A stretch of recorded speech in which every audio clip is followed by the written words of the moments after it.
আসসালামু আলাইকুম। আশা করি যে যেখানে আছেন ভালো আছেন এবং সুস্থ আছেন। সবাইকে নববর্ষের শুভেচ্ছা।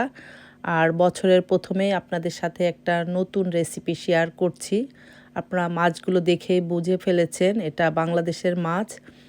পাঁচমিশালি মাছ বলে থাকি। তো এখানে বিভিন্ন ধরনের ছোট মাছের সমন্বয়ে একটা প্যাকেট থাকে। তো আমি ১ম এ মাছটাকে ভালোভাবে ধুয়ে এরপরে একটু হলুদের গুঁড়া, ঝালের গুঁড়া এবং একটু লবণ দিয়ে গুঁড়া মশলা দিয়ে মেরিনেট করে রাখবো। মশলার সাথে আমি ১ চামচ তেলও মিশিয়ে দিয়েছি। এরপরে হাত দিয়ে খুব সুন্দর করে মেখে মেখে মেরিনেটটা করে রাখবো। মাছগুলো মেরিনেট করতে রেখে দিয়ে আমি এখন কি ভেজিটেবল দিয়ে মাছটা রান্না করব সেটা আপনাদেরকে একটু দেখিয়ে দিচ্ছি। আমার ঘরে কচুরলতি ছিল। কচুরলতিগুলো আমি একটু লম্বা করে মাঝখান থেকে চিড়ে নিয়েছি। আর সেই সাথে আমি কয়েকটা লাল আলু এইভাবে কচুর মতো করে লম্বা করে কেটে নিয়েছি। সাথে আমি কাঁচামরিচ এবং পেঁয়াজ দিয়েছি। পেঁয়াজগুলো আমি এভাবে লম্বা লম্বা করে কেটে নিয়েছি। আপনারা চাইলে অনেক রকমের ভেজিটেবল দিয়েই কিন্তু এই মাছগুলো রান্না করে খেতে পারেন, কারণ যে কোনো ভেজিটেবল দিয়ে রান্না করলে এই ধরনের মাছ খেতে অনেক টেস্টি হয়।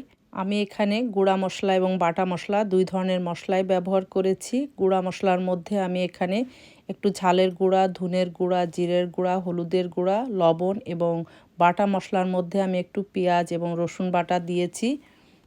আপনারা চাইলে বাটা মশলা অথবা গুঁড়া মশলা যে কোনো একটা দিয়েও এই মাছটা রান্না করতে পারেন। আর এখন আমি এখানে সরিষার তেল ব্যবহার করেছি।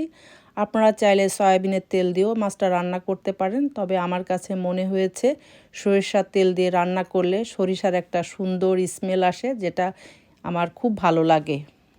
আমি কিন্তু ভেজিটেবল এবং মশলাটা খুব ভালোভাবে হাত দিয়ে চটকে মেখে নিয়েছি। আমার কাছে এইভাবে মেখে নিলে তরকারিটা খুব ভালো হয়। আমি কিন্তু সাথে সাথে রান্না করি না, কিছুক্ষণের জন্য মেরিনেট করে রাখি। এরপরে এই যে আমি পাশে যে মাছগুলো মেরিনেট করে রেখেছিলাম, এখন ভেজিটেবলের মধ্যে এটা মিশিয়ে দিব।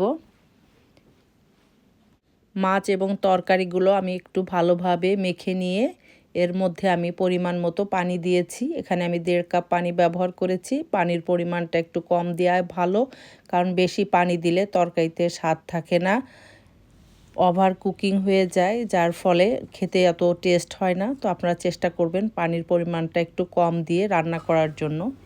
এরপরে আমি এই যে ঢাকনা দিয়ে ঢেকে দিয়েছিলাম। ১০ মিনিট পরে আমি ঢাকনা তুলে দেখি আমার তরকারিটা বলক এসে গিয়েছে।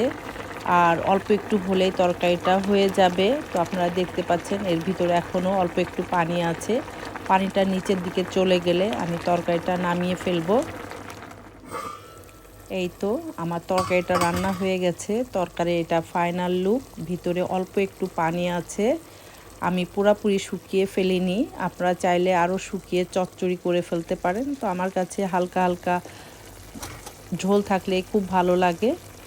তো আমার ভিডিওটা আপনাদের কেমন লাগলো, আর আজকের রেসিপিটা যদি ভালো লাগে তাহলে আমাকে কমেন্টস করে জানাবেন। আর আপনারা সবাই ভালো থাকবেন, আমার জন্য দোয়া করবেন। আল্লাহ হাফেজ।